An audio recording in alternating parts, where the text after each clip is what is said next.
Hola, hola Fortu, tengo el enorme placer de presentarles aquí a Fortunato Malimachi. Fortunato es investigador superior del CONICET en el Centro de Estudios e Investigaciones Laborales.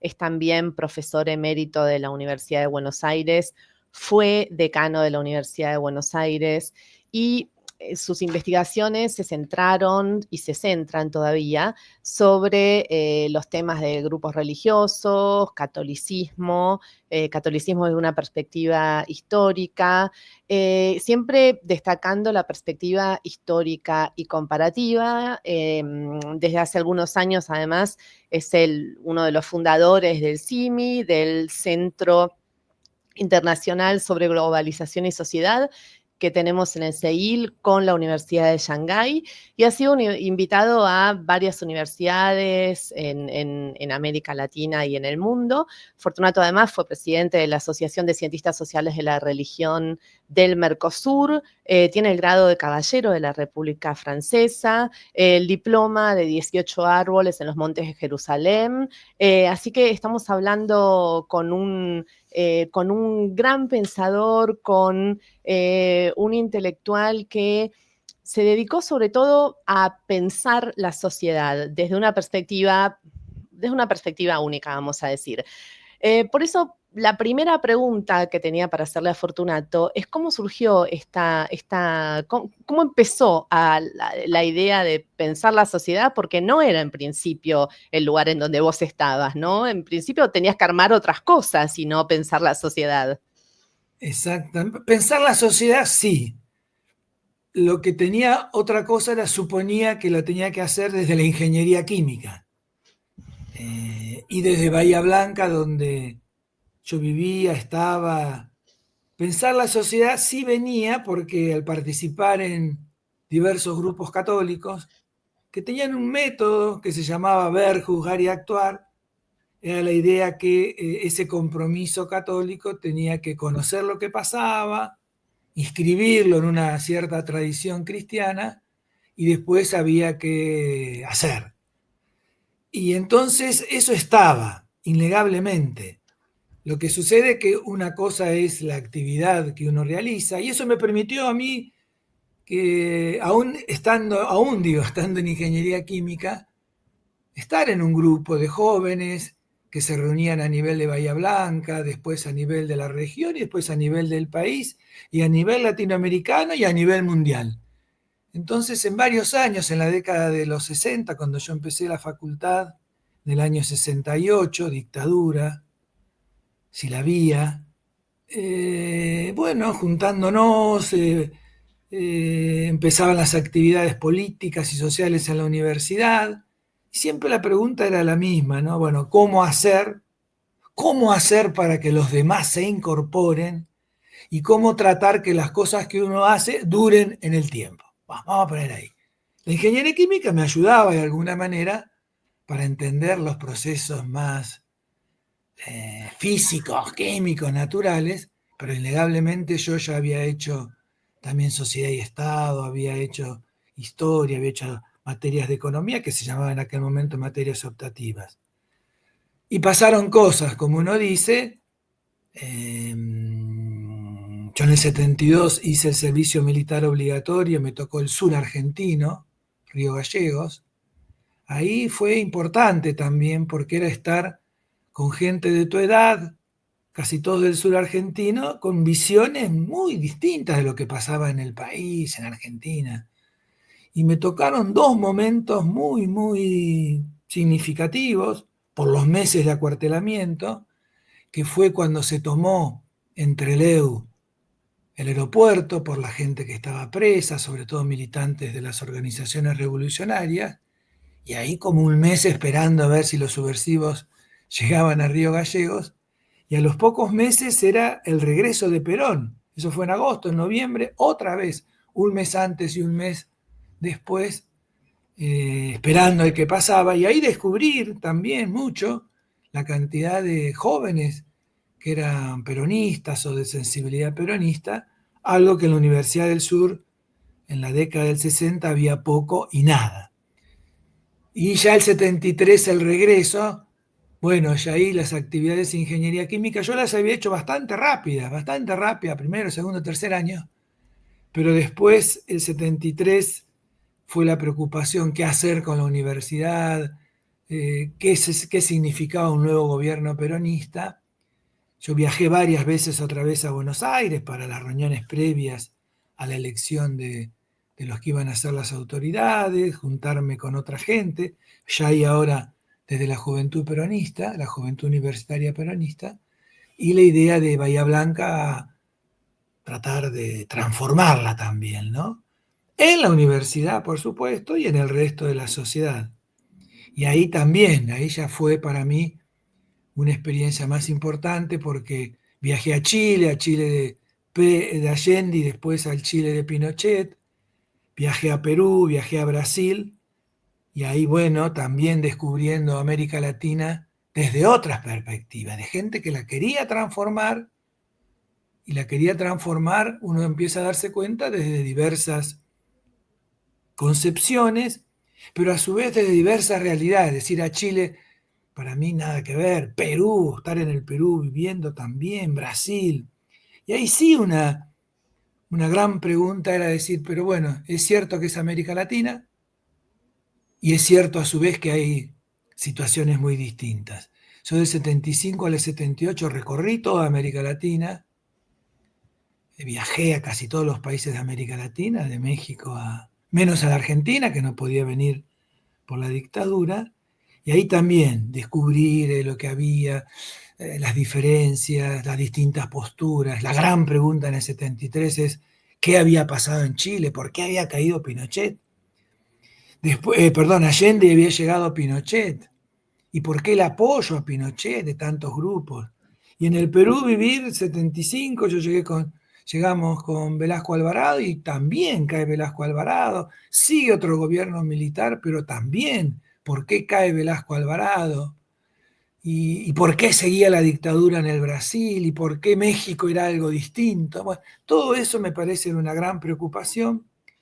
Yo ya ahí ahora, cuando dejé Bahía Blanca por la persecución que hubo y donde nos mataron a muchísimos compañeros y compañeras, nos trasladamos al Perú con María Laura, mi compañera, nos casamos, fuimos, ahí tuvimos 2 hijas, ahí descubrimos mucho más profundo lo que era lo que se llamaba la teología de la liberación, con un sacerdote, Gustavo Gutiérrez, muy conocido en América Latina, charlando con reuniones semanales ahora con él y su grupo, siempre con la misma manera, qué está pasando, qué dice la fe, la historia de la iglesia y qué habría que hacer.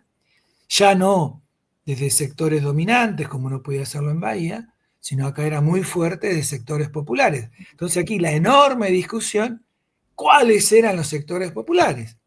Porque en Argentina uno decía los trabajadores, la CGT, un poquito en Chile, imagínate en el Brasil la CUT casi no existía, la CGT del Perú casi tampoco. Es decir, descubrir que había habido otros procesos de acumulación, de lucha de clases o de modelos productivos en los cuales Argentina había hecho un camino donde el peronismo había sido importante, el Brasil otro, México otro y el resto de América Latina con fuerte todavía presencia campesina, de sectores explotando ese pueblo campesino, la dimensión indígena, que imagínate, para mí era todo un descubrimiento, no tenía ni idea. Y bueno, ahí también ver épocas de dictaduras por todos lados, democracia casi ni hablábamos, iglesias cristianas, católicas y cristianas que colaboraban mucho con los sectores populares, colaboraban con la gente que se exilaba, colaboraban en dar cierto respiro a lo que sucedía, y al mismo tiempo, bueno, la política y la política partidaria bastante escondida o perseguida. Claro que ahí me dijeron, estando en Lima, si quería ir a un equipo también de grupos cristianos, pero en Francia. Y ahí, bueno, ahí fue en España que me eligieron para ir si quería formar parte, que sí.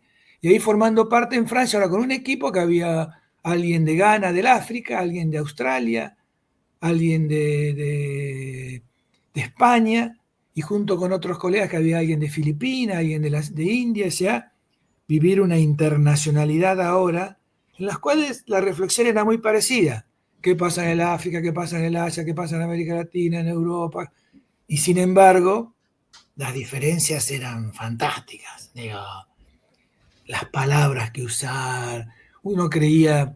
Yo ahí empecé a estudiar en l'École de Haute Études, en ciencias sociales, preocupado sí ahora por un tema que era a qué se debía en América Latina los golpes de Estado, por qué tanto golpe.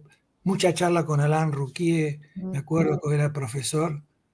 Y por otro lado, cómo esos golpes tenían al mismo tiempo el apoyo de vastos sectores religiosos, católicos sobre todo y cristianos, y al mismo tiempo entre las víctimas y entre los que se oponían había numerosos grupos cristianos y otros grupos que juntos habían hecho distintas organizaciones.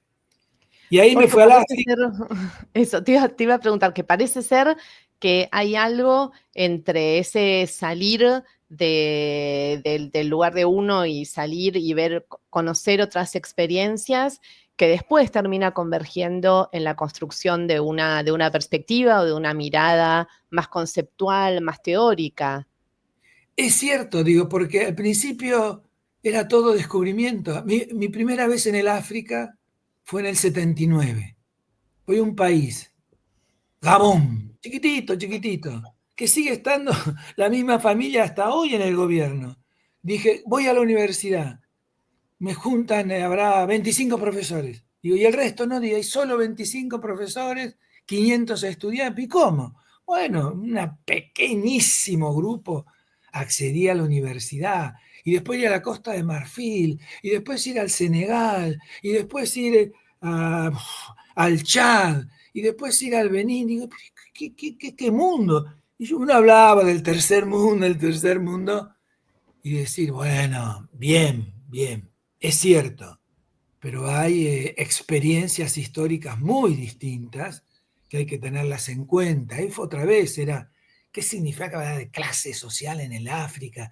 ¿Qué significaba hablar de los sistemas productivos? Sino hablar primero del colonialismo, la explotación, la negritud, la presencia del Islam, que también para muchos grupos formaba parte en algunos casos de la opresión que sufría siempre el África al sur del Sahara.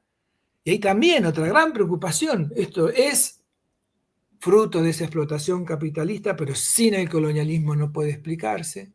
Ahí conocí un gran amigo, Achille Membe, que sigue hasta el día de hoy hablando y diciendo no se puede entender el capitalismo sin la esclavitud de millones y millones de africanos. Imagínate, en América Latina no es que no existiera, pero es distinta. Y ni te cuento el último tiempo cuando viaja a la China, donde ya no, los modelos de producción, los modelos hegemónicos del medioevo, la sociedad antigua, el medioevo, la Revolución Francesa, los derechos humanos como un proyecto lineal que uno estudia. Bueno, hay lugares que tienen 6, 7 mil años de historia y se siguen formando parte. Ahí hay algo que sí me preocupó y mucho, que no se pueden usar las mismas palabras. Yo fui a Angola, iba a Zimbabue, o iba a Nigeria, o iba a Honduras, iba a Nicaragua, y bueno, y había que tratar de escuchar mucho lo que pasaba. Había que tratar de entender, comprender lo que pasaba y evitar el discurso primero, decir, esto es así, porque uno lleva una carga de conceptos y cuando más investiga y más estudia, más conceptos tiene, y pero a su vez más tiene que relativizarlos, que bueno, que sí está un poco en esa idea de evitar el nunca, el todos, el siempre, el jamás, porque bueno, eh, hay en cada momento histórico, en cada lugar, algo que te dices, tuvo otro camino, hay otras posibilidades y sobre todo cuáles perduran en el largo plazo, que es el otro gran tema que uno aprende o ve sobre todo en la Iglesia Católica, pero en el cristianismo, en el Islam, en esas religiones, esa perdurabilidad en el largo plazo que no lo tienen los partidos políticos, que no lo tienen las estructuras políticas acomodadas a cierto tiempo histórico y que creo que hoy lo estamos viviendo, padeciendo, sufriendo o estando alertas a algo que sí. A mí, por ejemplo, qué sé yo, ir a Tanzania con Nyerere, que era un gran líder, y él nos invitaba a su casa y salir en bicicleta con él, ¿no?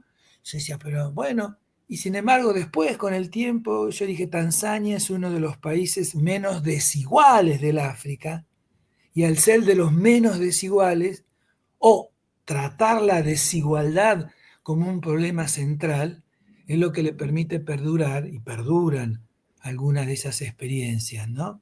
El tema de pobreza, desigualdad, partidos, conceptos, es un tema, me parece, central para nosotros, para Claxo, que es una organización de América Latina, pero cuando yo la conocía había la teología de la liberación, ¿no? Había que conjuntarse con otros teólogos liberacionistas de Europa o del África o del Asia. Había la misma intención, no se quiere ser pobre, en contra de la desigualdad.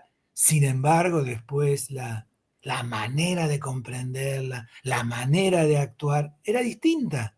Entonces, qué difícil era decir un hacer que tiene que ser distinto por continentes, pero después uno descubre un hacer que tiene que ser distintos quizás por países, y ni te cuento si uno llega ya un poco más a un hacer que tiene que ser distinto también por regiones, sabiendo que se vive en un capitalismo salvaje y al mismo tiempo que viene perdurando desde hace siglos.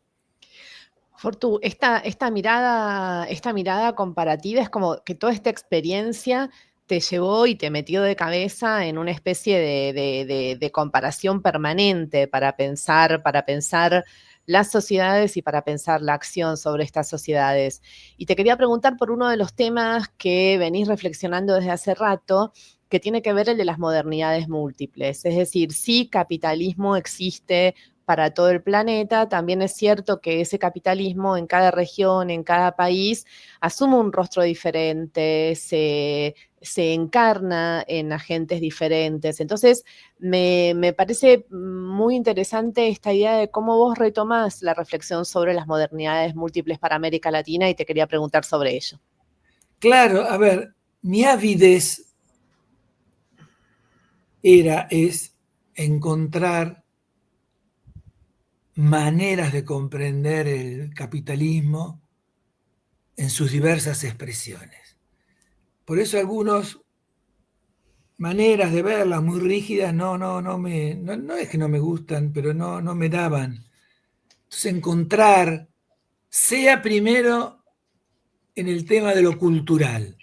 A mí lo cultural llega más por toda una reflexión de grupos religiosos, cristianos, ateos, lo que venga, pero que tengan esa raíz, donde lo cultural es importantísimo. Así que cuando me decían que no era solo económico lo cultural, me parecía incluido.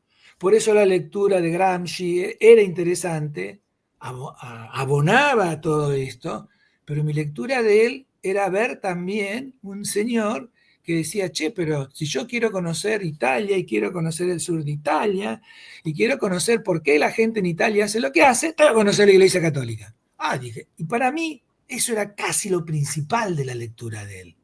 Ver, che, pero este fulano hace tiempo quiere transformar, quiere hacer, tiene otras maneras de pensar similares, hegemonía, cultura, los tiempos, las crisis, que forman parte de una reflexión casi básica de grupos religiosos, y al mismo tiempo incorpora esto, donde dice, a mí esa frase era sobre el tiempo y la militancia. ¿Por qué los militantes del partido, decía él, rápidamente se aburren, no quieren seguir estando en el lodo, en el barro, y en cambio yo encuentro monjas y curas que siguen? Bueno, había ahí algo sobre el largo plazo, la promesa, la manera de comprometerse. Y después al encontrar, había gente, Hobsbawm también me había interesado mucho con los rebeldes primitivos. ¿Por qué? Porque él, a diferencia de otros, cada uno va a buscar lo que tiene ganas o encontrar. Porque Hobsbawm dice, no hay rebeldía primitiva sin entender esos grupos protestantes y católicos en los barrios periféricos, que el metodismo lo incluye, que otros grupos cristianos lo incluyen. Entonces, claro, y uno había que quizás volver a leer. Entonces, las relecturas, Weber es interesantísimo, pero me gustaba a mí más Troeltsch. ¿Por qué? Y porque Troeltsch no hace una mirada, no digo la ética católica y el espíritu del capitalismo, o la ética es interesante, sin embargo, es global. Entonces, en el señor que laburaba con él, que era Troeltsch, le dice, no, vamos a verlo históricamente, cómo fue, qué grupo, las rebeliones que produjeron, las matanzas, los reyes católicos y rebeliones católicas o cristianos y la paz. Y ahí me interesé un poco más lo que era la paz de Westfalia, 1642, que yo ya le había leído, pero era la idea, y ahí era una idea importantísima, y que lo trabaja, y dice, bueno, esa era una idea que decía, si queremos paz, manden las religiones a la sacristía, o manden las religiones a lo privado. ¿Por qué? Porque es la política, o el rey, el Estado, el que debe actuar, porque si esos actúan, eso se debilita. Bueno, había ahí. Y encontrar ya después en un señor, insisto, en Samuel Heisenthal, que dice, no, estamos mal, hemos copiado de Europa, que eso ya lo tenía, no me tenía que enseñarlo nadie eso. Hemos sido colonialistas, tampoco me lo tenía que enseñar nadie porque lo conocía bastante. Pero empezar a decir, a ver, la manera de que ese capitalismo se hizo en Europa es una de las maneras que se puede dar. Mucho Weber, ahí hay mucho Weber, innegablemente, pero él le incorporaba que en ese análisis tenía que existir lo social, lo cultural, las historias, los pueblos, las historias de esos pueblos que le habían hecho. Claro que si uno vive en Francia, a nadie se le va a ocurrir que Alemania es igual a Francia. Siempre me había impactado esto. ¿Cómo es posible que Weber llega primero a América Latina, por supuesto, por los españoles que lo traducen en México, y Weber llega casi después de la posguerra y recién lo traduce Economía y Sociedad a fines de los 60? Y acá, entonces, ¿por qué? Y porque Francia no es Alemania. Bueno, visto desde acá, es el capitalismo, es un único sociedad, pasó del medioevo a la ilustración y de ilustración, qué sé yo qué. Y por supuesto las guerras, Primera y Segunda Guerra, que yendo al África te impacta, América Latina más o menos. Uno sabía en Argentina, siempre me había impactado, cómo esa Primera Guerra en Argentina va a dar anarquismo, va a dar la Semana Trágica, va a dar la Patagonia Rebelde, va a dar, ¿cómo sea, el impacto que había? Y por otro lado, cuando vas al África, que te dicen, bueno, los métodos que se acusa a los alemanes, al fin y al cabo no eran muy distintos de los métodos franceses, ingleses que trataban al Colón, o portugueses y españoles como trataron a los indígenas. No había indignación de eso. Entonces ahí había, y entonces Samuel, vamos a llamarlo Samuel, él dice, no, véanlo, es un proceso. Ah, la pucha. Y él entonces dice, me he tomado el trabajo con otros. Había un amigo, Casanova, que estudiaba esto, quiso estudiarlo, que es un gran sociólogo español, viviendo mucho tiempo en Alemania, después ahora en Estados Unidos, que lo había tratado de hacer también para distintas culturas religiosas, pero no había avanzado mucho más. Samuel dice, no, véanlo. Entonces América Latina dice, fíjense, esa cultura latinoamericana con los dos grandes imperios, el azteca y el incaico, y los distintos espacios que existen, han dado otro tipo de capitalismo, han dado otro tipo de cultura, han dado otro tipo de experiencia sociopolítica. Entonces, cuando dice, porque los caudillos en América Latina y el presidencialismo como una anomia o anomalía, o el caudillismo, el populismo, dice, no, paren la mano. Traten de buscarle conceptos que muestren por qué se da ese tipo de sistema político, social y religioso.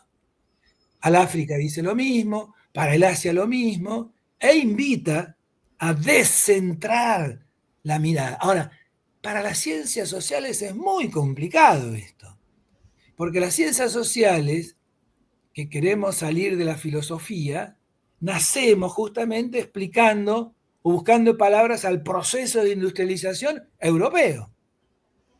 Entonces las palabras en vías de desarrollo, no desarrollado, ¿qué le falta? Son siempre palabras o conceptos que van porque no se es igual a aquello. Y aún en los análisis después conceptuales que tenemos de las distintas matrices teóricas, sean más funcionalista, más estructuralista, más marxista, más dialógica, le cuesta entender que hubo otro proceso de ese capitalismo en América, que no es ni mejor ni peor, y acá viene el tema. No es que el otro es civilizado y este es inculto, no. Civilización y barbarie la hubo en la Europa, tanto la hubo, bueno, que de ese capitalismo tecnológico, científico, adelantado, apareció el nazismo y el holocausto. Abro un paréntesis. Cada vez que voy a dar una conferencia a grupos que vivieron el holocausto en Argentina, varios me preguntan cómo fue posible que Alemania, ese país tan culto, ese país tan civilizado, ese país tan moderno, ese país que era el ejemplo de la cultura, Viena, Berlín, haya cometido 6 millones de asesinatos del pueblo judío, haya asesinado homosexuales y gitanos, haya eliminado a comunistas y cercanos en Alemania y en todos los países que invadían. ¿Cómo? Bueno, entonces quiere decir que de esa civilización, de esa tecnología, de ese progreso, también nacen esos monstruos que asesinaron, torturaron y que hoy lo siguen. Entonces, otra vez, ahí hay que buscar. No solo aparece Vero lo de Samuel, sino aparece todo el grupo de cualitativa que también nos ayuda. Era cómo dejar una metodología cuántica, objeto, la prueba, empirismo, solo empirismo, buscarlo y está todo dado, y hagamos encuestas, y cuanto más encuestas, o rational choice, todos esos conceptos, trabajados y valiosos muchas veces en las ciencias sociales, sin embargo, a la hora de querer comprender para transformar nuestras sociedades, para hacerlas más justas, para hacerlas más igualitarias, para eliminar la desigualdad y la pobreza, no nos ayuda. Entonces el equipo de Quali, ya no solo como metodología, sino como epistemología, de comenzar a investigar, por eso lo de las modernidades múltiples, Samuel te dice, che, pero hay que conocer mucho más profundamente. Y no solo ese capitalismo desde el punto de vista tecnológico, científico, económico, sino en lo cultural, en lo espiritual, en lo social, en la manera de cómo se construyen las relaciones sociales, la fraternidad, bueno, todo lo que ustedes quieran. Era la idea en esa epistemología cualitativa, donde Irene nos ayudó y tanto, y vos también estás, y Aldo, y tanta otra gente nos viene acompañando, era decir, no hay objeto a objeto, no hay objeto de estudio y el sujeto investigador que se las sabe todas, sino que hay sujetos a investigar y sujetos que investigan alienados unos y otros, para hacerlo fácil, ¿no? Porque nadie se enoje. O no alineados ni uno ni los otros, porque si no es fácil. Y esto me parecía que era la idea, el sujeto que conoce, que sabe, que interpela, que interpreta, que puede, que no está solo, que está en grupos, que construye fraternidades o comunidades o esperanzas, es fundamental conocerlo, tenerlo. Ahora, si yo aplico categorías de de incultos o salvajes o alienados o últimamente, ¿cómo es? Que la comunicación no saben por qué hacen lo que hacen, bueno, ahí tenemos un gran problema y me parece que todos los esfuerzos por buscar otras maneras de interpretar, que era la entrevista, el encuentro, el cara a cara, la observación, el quedarse, mucho de la antropología, pero no de la antropología inglesa que nace para darle datos al invasor, cómo explotarlo mejor, sino de una idea de estar con esas personas y construir con ellos saberes y saberes que subviertan esos órdenes en el cual nuestras mismas categorías a veces habían ayudado. Entonces empieza de ahí a haber distintas relecturas. A mí todo lo que sea relecturas del medioevo, por ejemplo, ayer estuve leyendo, me interesaba ver el andaluz, esa experiencia que hubo allá en la España del 800, 900, 1000, 1100, 1200 de pueblos islámicos, cristianos y judíos, con otra idea de cómo se construía esas sociedades, después llamada medioevo, no tiene nada que ver con el medioevo que uno investiga, creyendo que es solamente las brujas o es solamente las matanzas de tales o cuales personas, sino todo lo que produce de creación científica, tecnológica. Siempre me fascinó, quizás por venir de ingeniería química, cómo ese mundo del medioevo cristiano, tan avanzado, nunca pudo imaginar el cero, nunca pudo imaginar el número cero. ¿Viste? Escribían con palotes, seguían. Tuvieron que esperar que el mundo árabe le diga, no, mira, se hace un numerito que se hace 10, 100, 100.000, 1.000.000. Sin embargo, todo ese conocimiento se fue dejando de lado en esta idea que había un solo camino único para llegar al progreso o a la lucha de clases, cada uno que le ponga lo que quiera, o a la salvación o a la liberación. Y eso me parece que me ha enseñado, pero también cada vez más nos enseña a tantas personas que si queremos transformar nuestras sociedades, no lo podemos hacer solos, los pequeños grupos son interesantes pero no ayudan y hay que hacerlo con grandes mayorías. Ahora esto después, pero hay que traerlo al mundo donde nosotros estamos, que es el mundo universitario, el mundo de la investigación. Si nadie se salva solo, como dice Francisco, ningún investigador se salva solo. Ningún grupo de Claxo se salva solo. Es decir, es necesario hacer equipos, es necesario perdurar en el largo plazo, es hacer grupos de trabajo, por supuesto a nivel nacional y a nivel latinoamericano, y que se toquen, que se vean, que se encuentren, y a partir de ahí, bueno, construir saberes que vayan más allá de los investigadores y que acompañen estos procesos tan duros, tristes que hay en América Latina, en lo cual ese saber académico, científico, universitario, es muy, muy importante.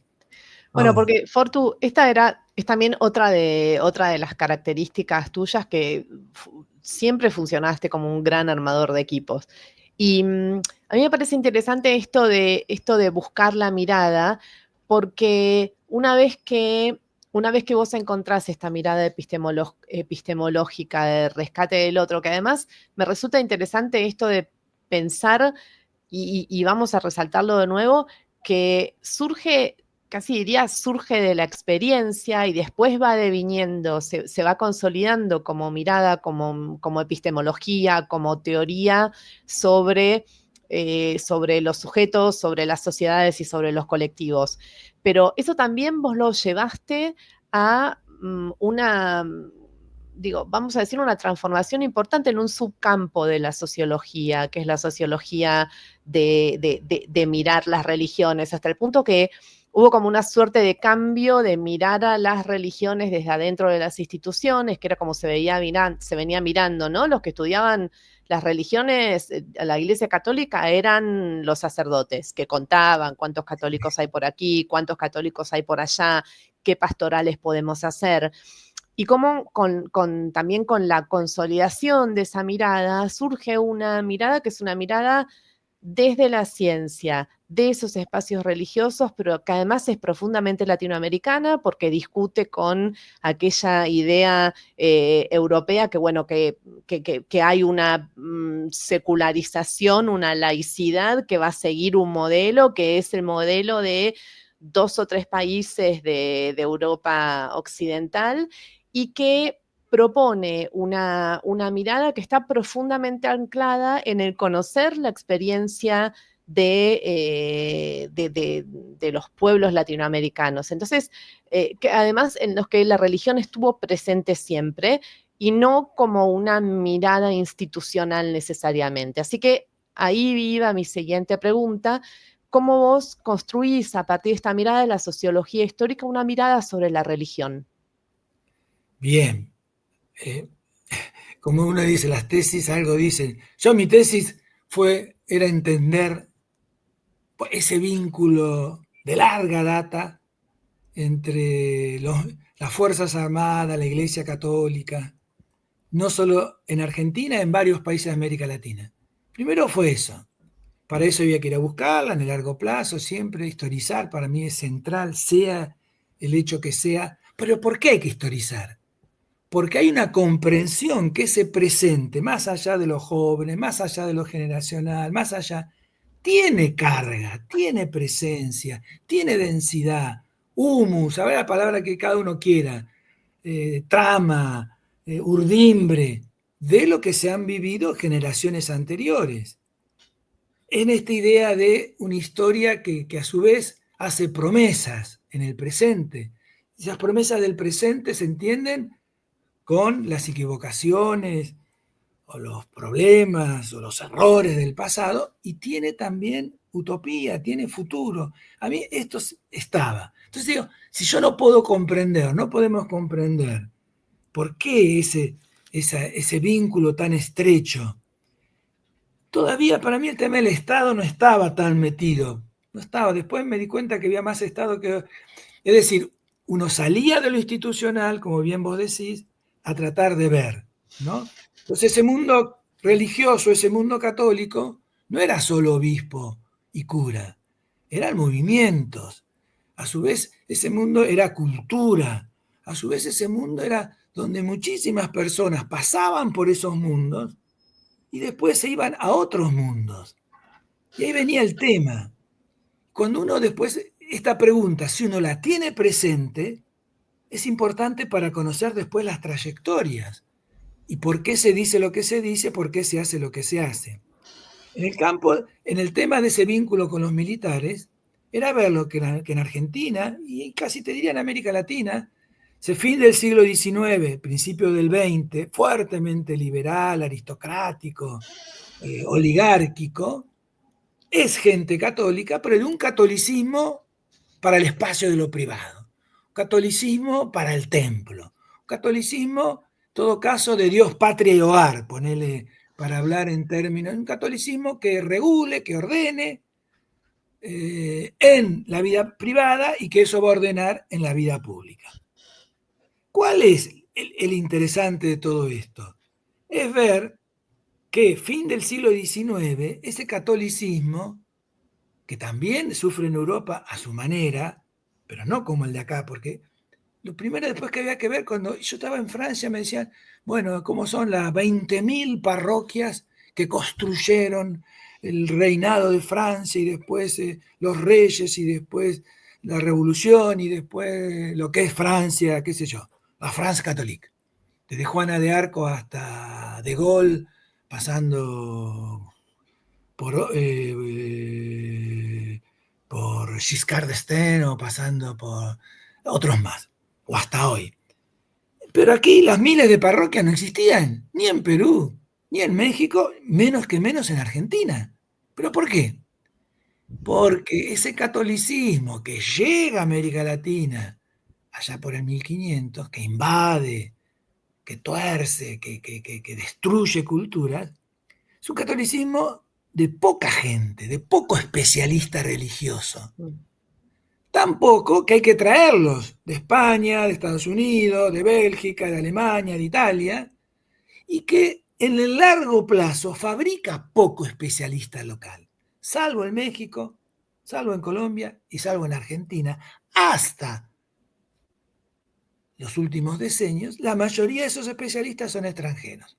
Imagínate en Francia, ahora empieza a haber algunos polacos, nigerianos, pero las parroquias, cuando uno lee un libro hermosísimo, Dios cambia en Bretaña, del grupo de Pierre Bourdieu, de un gran amigo, Yves Saint-Bert, donde él dice, bueno, había un pueblito de 20.000 personas, pero había 40 curas.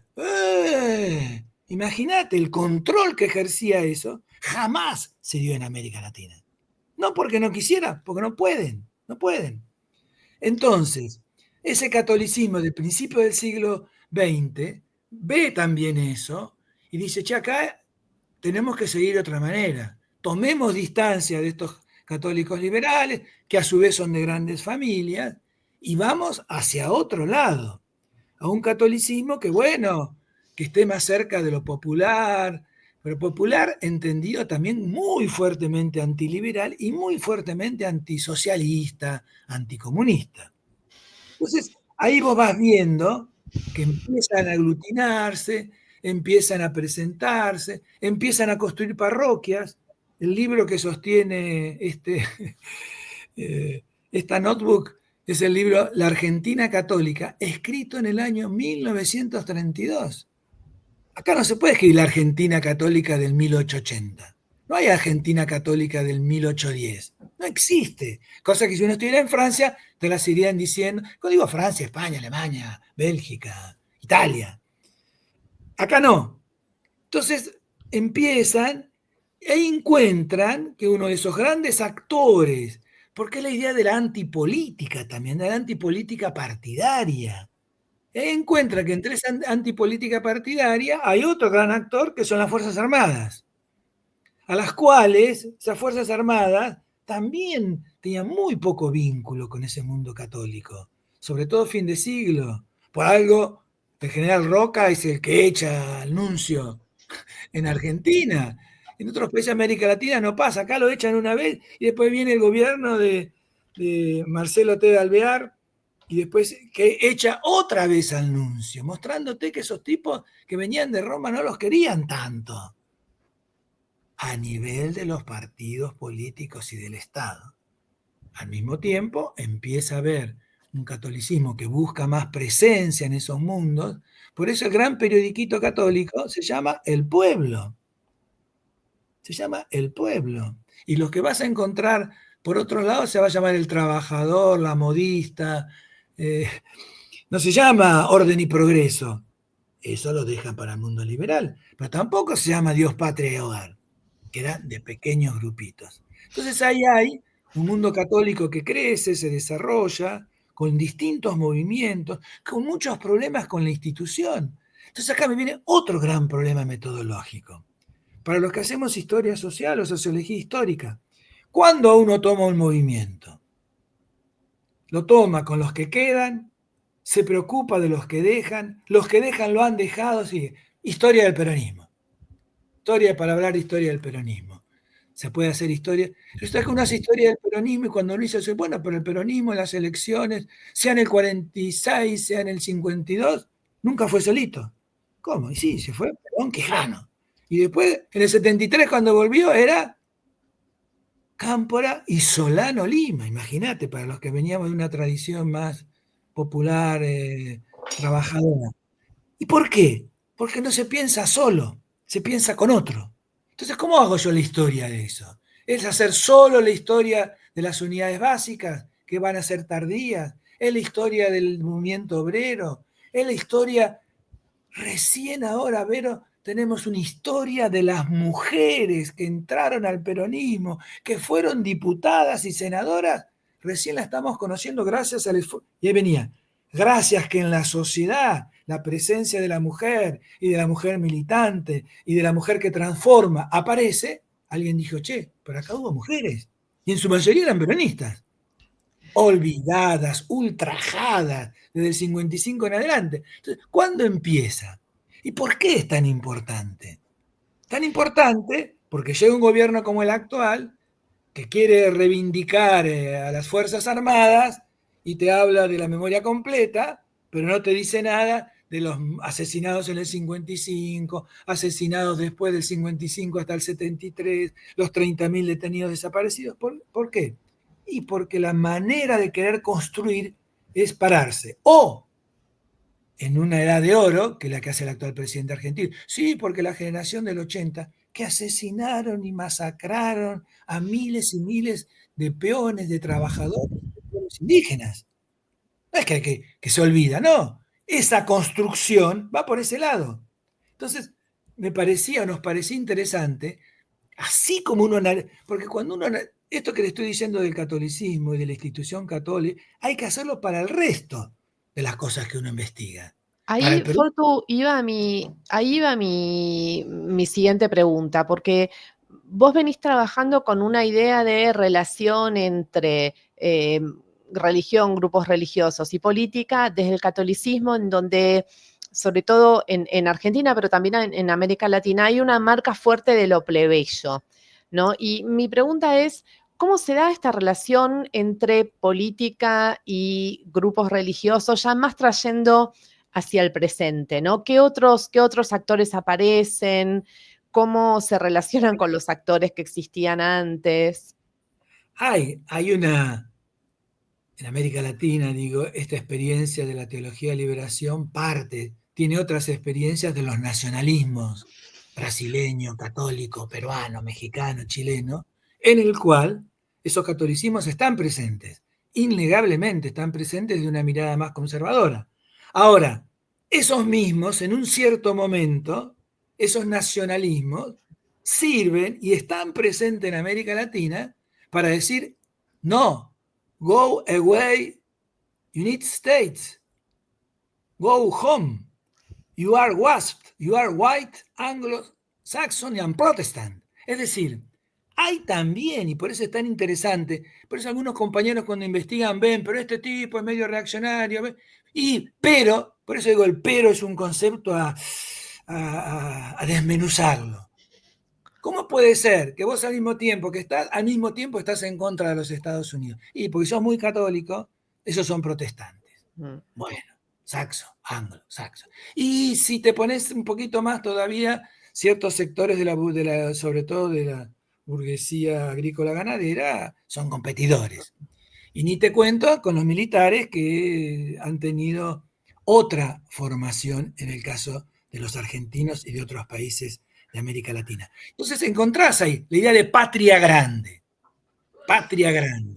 bien común.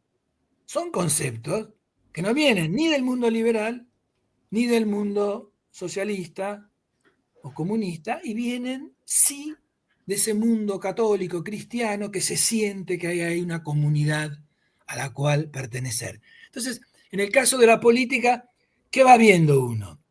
Que en el largo plazo, en el caso argentino, por ejemplo, pero en el resto de América Latina también, el Estado tiene una manera de comportarse muy diferente al Estado yanqui o a los estados europeos en relación a los grupos religiosos. No busca eliminarlos, derrotarlos, sino que busca incorporarlos. México tiene una particularidad, pero después la vamos a ver. Uruguay también, pero tiene después sus particularidades. México en el sentido de que aparece la laicidad estatal al mismo tiempo que la Virgen de Guadalupe es intocable. La Virgen de Guadalupe forma parte de nuestra larga tradición, sea cual fuera la tradición. Y más se va, más grande aparece la bandera de México con la Guadalupe. Entonces, la Guadalupe es católica y decir que no cuesta. Ahora, ¿es la imagen institucional? No, no la es, porque no es solo la Virgen. Y esa institución entonces tiene que también empezar con el tiempo a negociar. Palabra clave si la hay. Entonces, con los partidos políticos, si ese Estado, más viniendo para América del Sur, es un Estado que le hemos llamado subsidiario, es decir, piensa que los grupos religiosos para hacer política social son imprescindibles. Bueno, si esto es asumido, entonces uno va a ver cómo esos estados buscan no a la institución solamente, sino a las personas, a los grupos, a los lugares, para llenarlos de una cierta legitimidad, que es una legitimidad mutua. Así como nosotros decimos hay una utilización política de lo religioso, no se entiende sin una utilización religiosa de lo político. Lo político y lo religioso, uno creía que estaban solo en los movimientos nacionales y populares. Bien, y lo podemos ver por toda América Latina. No hubo dictadura en América Latina hasta la última de Honduras que no haya sido bendecido por la Iglesia Católica. Al mismo tiempo, los movimientos que buscan subvertir ese orden tienen una fuerte impronta, y no solo de Camilo Torres, el cura guerrillero, sino de las personas cotidianos, en la que después llamamos sociedad civil, uno puede decir cercanos a las parroquias, a los grupos, a las peregrinaciones, a las miles de manifestaciones de lo popular, en lo cual sigue eso presente. Y si a eso le va sumando, vamos a hablar del caso argentino, que si bien alguien que tiene fuertes relaciones va a ser el peronismo, en esta dislocación entre un peronismo más popular y un catolicismo de otras clases sociales que se buscan juntar, pero también en la época del irigoyenismo, las parroquias, cuando uno palabra que sigue existiendo hasta el día de hoy en nuestro país, ¿no? Muchos de los lugares donde se juntaban los radicales se llaman parroquias. ¿Y pero por qué? No porque sean parroquias del mundo católico, pero es los conceptos que siguen más allá de que la institución no está. Entonces ahí en esa política hay por un lado una política de acercamiento de las personas que forman los grupos religiosos hacia diversas experiencias, en su mayoría no liberales, no comunistas, entonces hay un gran espacio. Está después las experiencias que se forman en otros ámbitos en los cuales esos católicos están presentes, la universidad, en el mundo obrero. El mundo obrero, cuando vienen compañeros de Europa, sobre todo, pero también de América Latina, estuve el día la semana pasada, fuimos a la Confederación General del Trabajo con un compañero, por supuesto, están los bustos de Perón, Eva Perón y líderes sindicales, y por supuesto que aparece la Virgen María, y por supuesto aparece el Papa Francisco en la sede de la CGT. Entonces, no es solo la política, y no hay marcha hoy de los jubilados, no hay marcha de la CGT, no hay marcha de una gran marcha que se haga de protesta en la Argentina sin que esos símbolos religiosos aparezcan. Pero eso es una minúscula parte. La Virgen de Luján, que está en todos lados. La Virgen de Luján, y después los dirigentes que se sienten parte porque al tener de enemigos a liberales y a comunistas lo encuentran en ese mundo católico, y porque ese mundo católico después les abre espacios para ir a un lado, para ir a otro, para viajar, para encontrarse. Entonces, lo que sí cada vez más uno puede entender, y si uno lo investiga desde diferentes maneras de aproximarse, ese religioso está presente en la mayoría de las experiencias históricas de América Latina. Y hay que datarlas. Brasil, Lula. Lula, no solo él proviene de la pastoral católica institucional, oficial, que existe en el Brasil, por una gran experiencia que hace esa iglesia, de hacer pastorales populares por diversos lados. Después él toma distancia, por supuesto. Pero a la hora que él va a asumir como presidente, él entiende que para ganar, así como Perón lo llamaba un radical, que era Quijano, y después Campo lo tiene que llamar a Solano Lima, llama a alguien del mundo evangélico. Y del mundo evangélico pentecostal que lo acompañe. Entonces, después también lo va a hacer Bolsonaro, porque una vez que entran en el Estado, siguen presentes, sea el mundo católico, los últimos años el mundo evangélico. Ahora, creer que solo el mundo evangélico, gravísimo error. Creer que era solo el mundo católico, gravísimo error. O en Argentina hoy, con nuestro presidente que tiene fuertes vínculos con una parte de la comunidad judía. Impensable. antes de la llegada de ser presidente.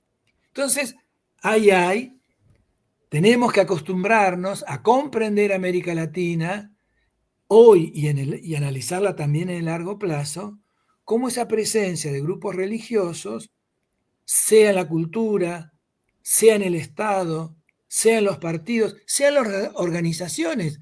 Yo estoy en sociología, ¿no? Cuando hay que recordar a los compañeros cuando van a la Asociación Latinoamericana de Sociología, es un invento católico del 54-55, de católicos en la universidad que dijeron, che, ¿por qué no hacemos una asociación latinoamericana? Porque en lo latinoamericano hay sí una fuerte presencia de esa institución que ya desde la década del 50 hasta hoy dijo lo latinoamericano es importante, y fíjate que es tan importante que la Iglesia Católica, el único lugar donde tiene una regional autónoma es en América Latina. Ni la africana, ni la europea, ni la asiática las deja reunir si no van a Roma. Esta se reúne aquí. Bueno, Fortú, todas estas, la verdad que empezamos a charlar, se abrieron un montón de temáticas interesantes. Si quieren seguir profundizando, solo tienen que ir a buscar el libro Catolicismo, Sociedad de Modernidades en América Latina, que lo editó Claxo, en donde aparecen varios de los trabajos de Fortunato y una entrevista larga también. Nosotros tenemos que ir cerrando acá. Muchísimas gracias por este diálogo, por este compartir experiencias. Y bueno, nos seguimos viendo en la biblioteca de Claxo. Bueno, gracias, Vero. Y la verdad, esta posibilidad que da Claxo me parece es una posibilidad única.